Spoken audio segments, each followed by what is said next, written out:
This video is for advanced math. We're in Unit 5, lesson number 5, and we're going to be doing something very exciting and fun, and that is solving our logarithmic equations. All right, we can see the 4 steps up there that we're going to follow in solving these equations. So let's just go ahead and get right into it. Now, we see we only have the log on one side. That's very important for this here. And step 2, we're going to use the definition of a logarithm, and we're going to write it in exponential form. So just real quickly, if we have log base 4 of x equals y, we know we can write that as 4 to the y equals x. So that is the principle we're going to be using on step 2. So that means we can rewrite this as x plus 3 equals 4 to the 2 power, or 4 squared. Now that we've gotten rid of that log, we know this gives us x plus 3 is equal to 16. And that gives us log, whoops, what am I doing here? That gives us x equals 13.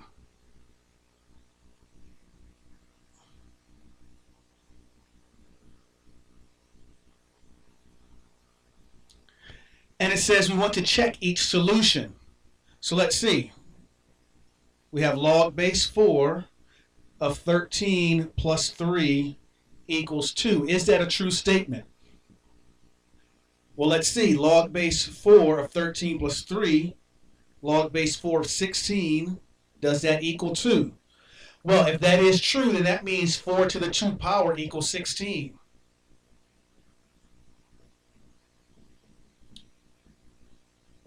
So we see that we have the correct answer there.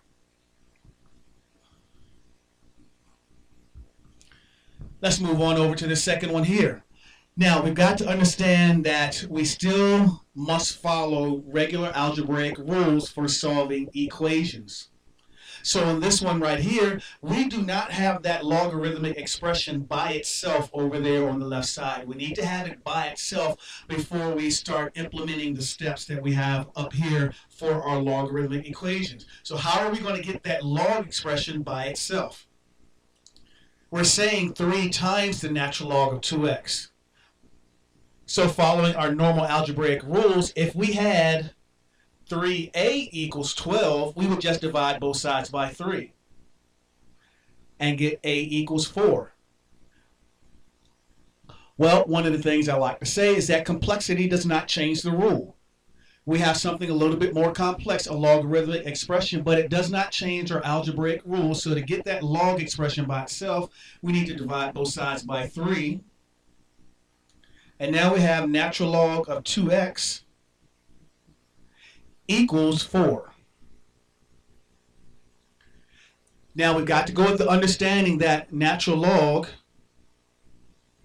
means log base e. So in order to write this in its equivalent exponential form, we're going to have 2x equals e to the 4th power. And now, still following our regular algebra rules, that gives us x equals e to the 4th over 2.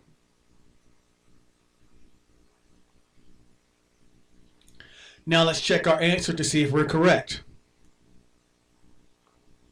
3 natural log of 2x, and x is e to the 4th over 2.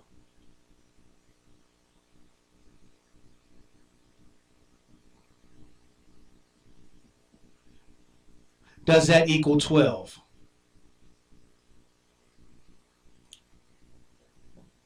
All right, so this is going to give us 3 natural log of e to the 4th equals 12. Divide both sides by 3, and we get natural log of e to the 4th equals 4. Now we want to use our properties of our logarithms and say, really what we have there is log base e of e to the 4 equals 4. And we get e to the 4 equals e to the 4th power. So that tells us our answer is correct.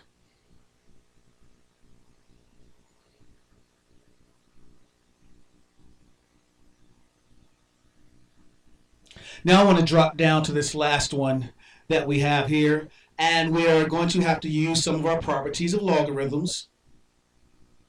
We are adding two different logarithms, and our properties tell us that if we're adding and both of our logarithms have the same base, what we're going to have is log.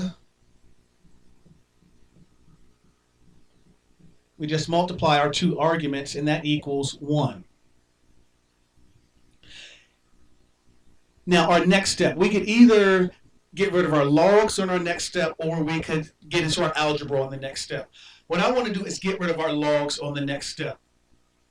We know that if we have log with no base, it is understood to be base 10.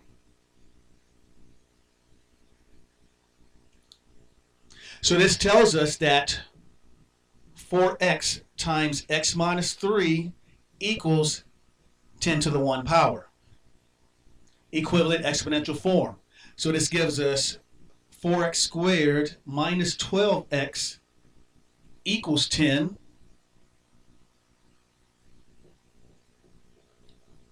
4x squared minus 12x minus 10 equals 0. Now I'm going to go ahead and divide out a 2, make it life a little bit easier for us. So we get 2x squared minus 6x minus 5 equals 0. Okay, now we know we need to factor the left side there. 2 times negative 5 equals negative 10. Oops, I left off a little something here. We still need... There we go. All right, so only looking at our trinomial there, we need 2 times negative 5 is negative 10. We need two factors of negative 10 that add up to negative 6, and that just doesn't happen. It can't happen. All right, cannot be factored. So now we know we have to go to our good old quadratic formula. Just going to give us x is going to equal negative b. So negative 6 plus or minus the square root of negative 6 squared minus 4ac. Now that 2 out front, that 2 right there doesn't matter for us in what we're doing right here when it comes to the quadratic formula, because we're only looking at the trinomial there inside parentheses. And all of that is over 2a.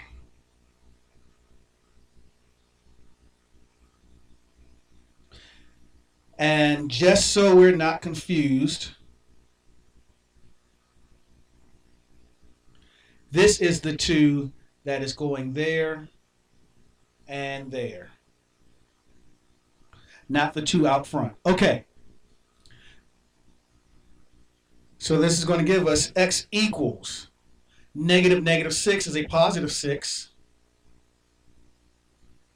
plus or minus, there we go, the square root. Negative 6 squared is 36. And negative 4 times 2 times negative 5.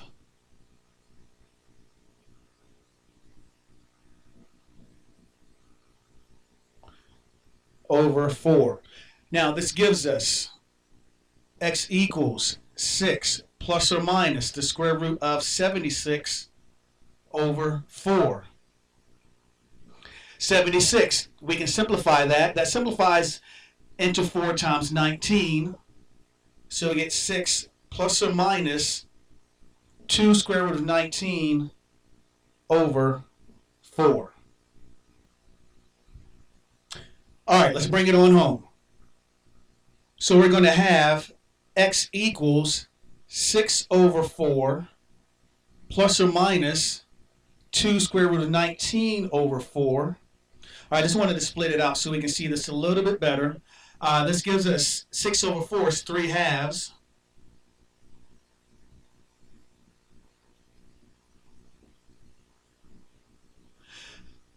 All right, now let's talk about checking our answers and why we check our answers with our logarithms.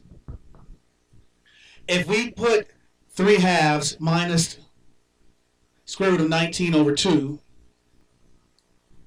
all right, we've got our magic math machine up here now. So let's do 3/2 minus square root 19 over 2.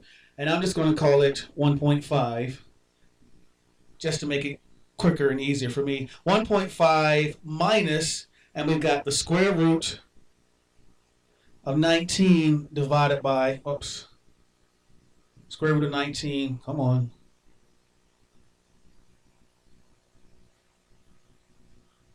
Divided by 2.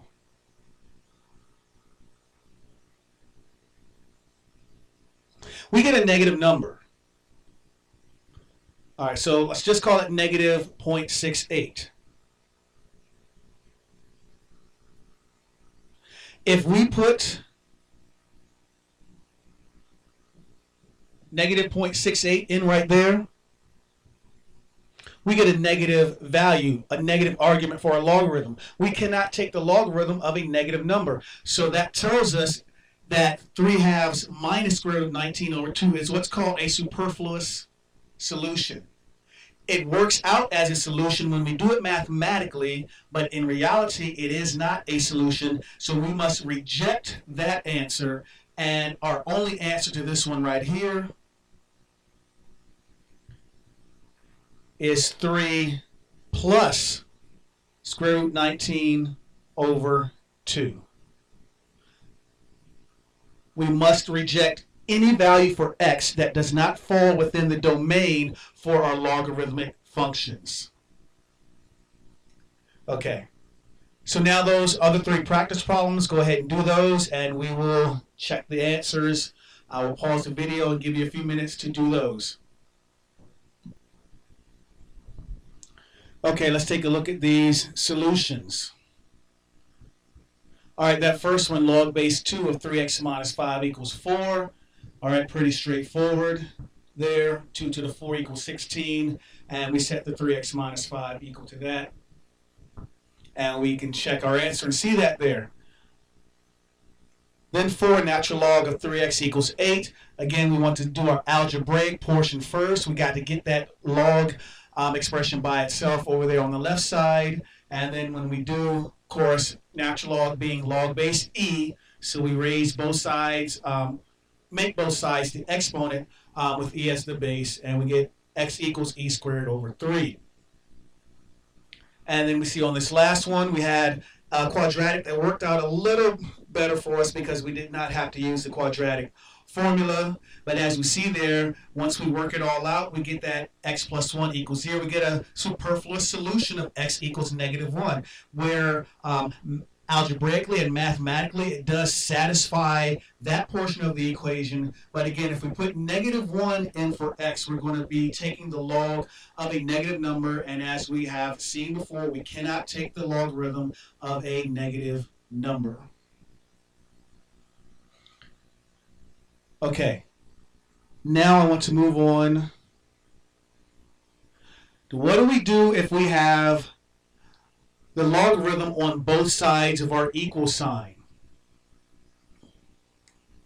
Well, we're going to have to use our properties of logarithms in order to solve these. We can see our steps up there, and well, let's just go ahead and get to it, and we can talk about the steps as we do these. All right, our first one, we need to use our properties of logarithms, all right, because we want a single logarithmic expression on each side of our equal sign.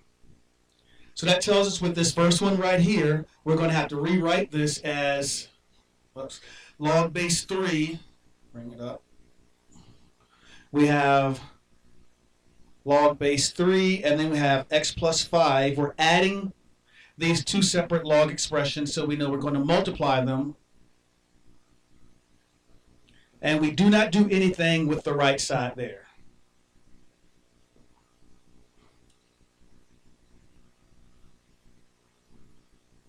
Now let's just go ahead and do our binomial multiplication. So this is going to give us x squared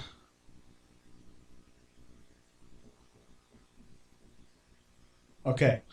All right, so we have x times x gives us that x squared. X times 3 gives us 3x. 5 times x gives us 5x. So that 3x plus 5x equals 8x. And then the 5 times 3 gives us the 15. equals log base 3 of 35. Now, we saw when we did our exponential equations that as long as we had the same base on each side, we could just set the exponents equal to each other. With our logarithmic expressions, if we have logarithms on both sides of our equal sign, as long as the logarithms have the same base, we can set the argument equal to each other. So let's set our arguments equal.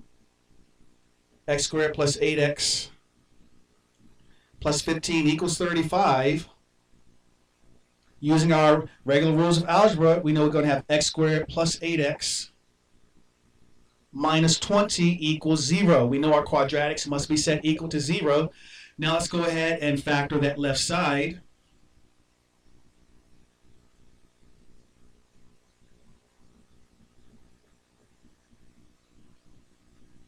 X minus 2, x plus 10 equals 0.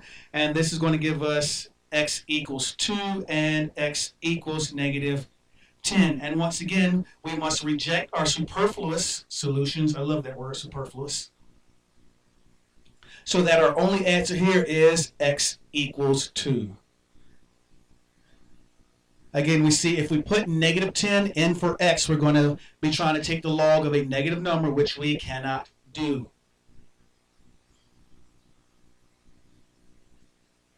So let's come on over this second one, natural logs, but we're still going to apply the same concept, same rule. So that's going to be 2x times x plus 5, and that is equal to the natural log 3x plus 15. And here I'm going to combine two steps into one. I'm just going to go ahead and drop the logs now because we have the same base on each side. They're both natural logs. So 2x squared plus 10x equals 3x plus 15.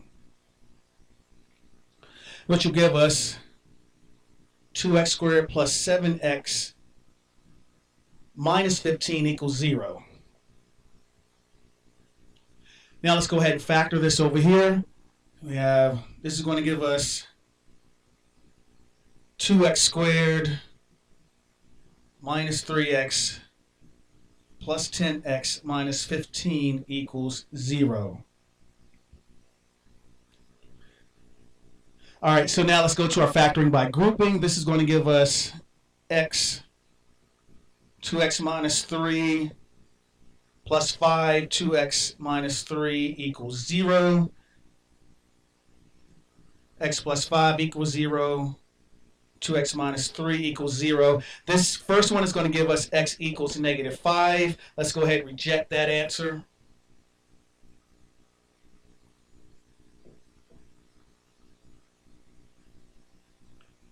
And our other answer, we get x equals 3/2.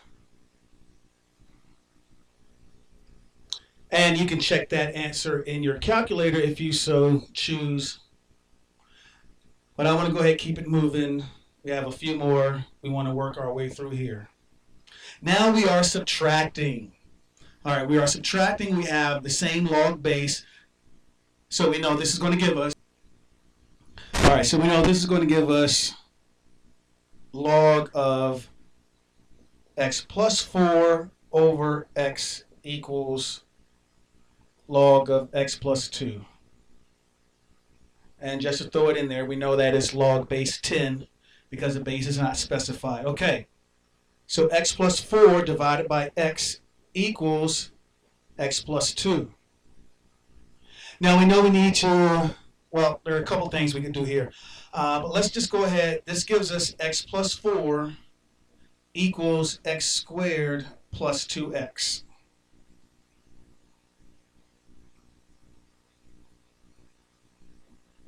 So we have x squared plus x minus 4 equals 0.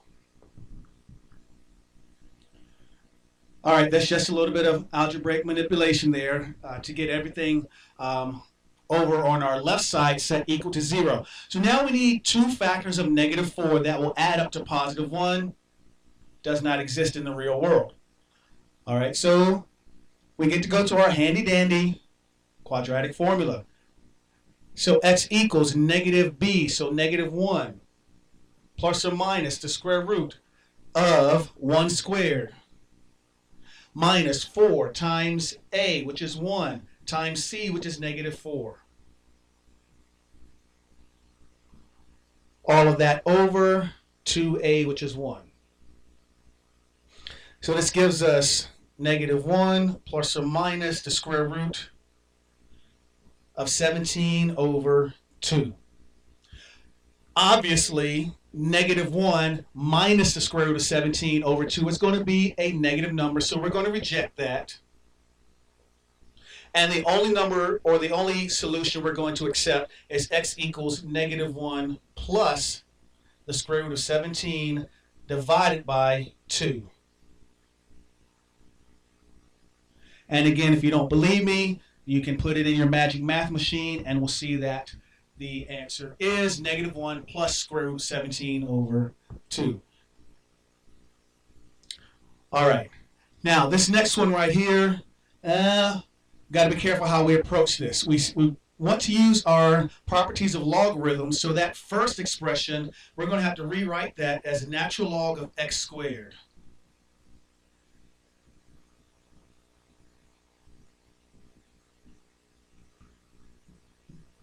And now we can use our other properties. Natural log of x squared over 2 equals natural log of 2n minus 6. And now let's go ahead and drop the logs. And we're going to get x squared equals, what am I doing? I'm getting that x. Okay, hold on here. Okay, now we're ready to go. So we have 4x minus 12. X squared minus 4x plus 12 equals to 0. And this we can factor, so we know that's going to factor out to x plus 2. X minus 6 equals 0. X equals negative 2, and x equals 6. Reject that, x equals negative 2. And all we're going to have is x equals 6.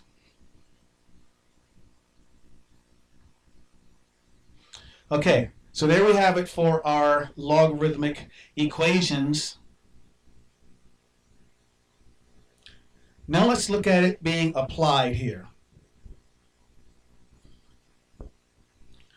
So we have this function. All right, and let's read what we have. The function models the percentage, okay, of Americans reporting for fair or poor health in terms of their annual income in thousands of dollars.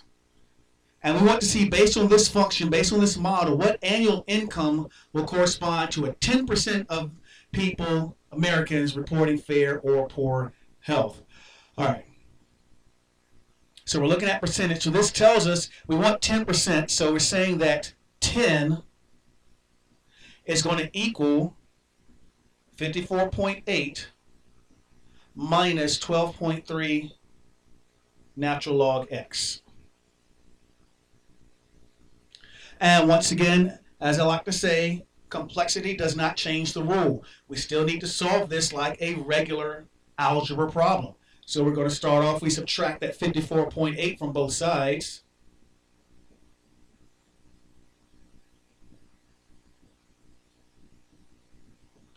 And now to get that natural log portion by itself, then we're going to divide both sides by negative 12.3.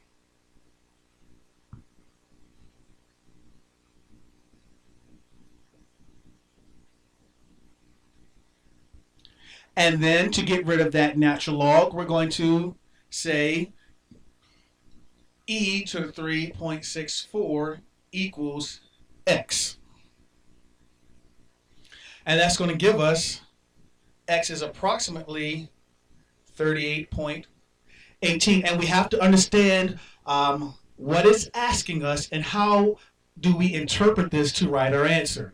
It says x is in thousands of dollars, and we're rounding to the nearest $1,000. So we're talking about $3.18 thousand,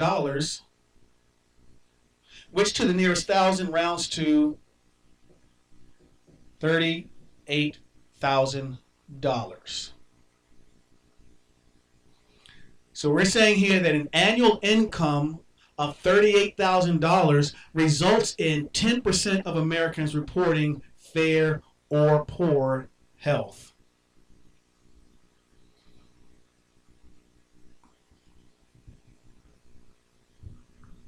All right, now let's look at this last one. Looks like I painted myself into a corner here. All right, well, all right, there we go. Do it that way. Give myself some more room. Okay. So now we're looking at retail sales in billions of dollars of e-commerce companies, United States, 2009, 2014, and we want to see, all right, T represents the year with T equals 9 corresponding to 2009. So very important that we read and understand the setup of our problem here. And we want to know, which year did our sales reach $240 billion? Okay. So since Y is our retail sales in billions of dollars, we want $240 billion to equal our equation, our function we have there. 342.2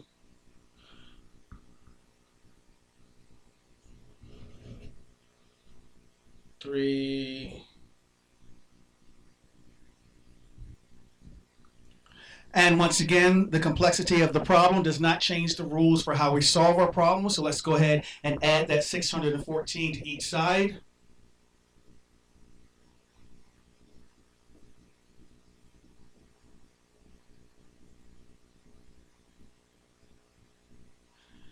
And I'm pretty sure you know what we're going to do next. Divide both sides by that 342.2.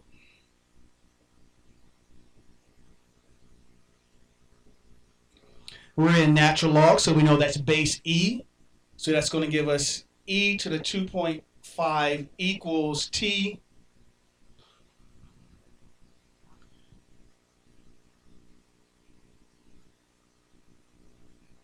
T is approximately 12. Now we have to understand, how do we interpret our answer? We got T equals 9 corresponds to 2009. So that means if T is 12, that's going to correspond to the year 2000. Oh, in the year 2012, the sales reached $240 billion. All right, there we have it. That is our Advanced Math Unit 5, Lesson number 5, our logarithmic equations. Signing off.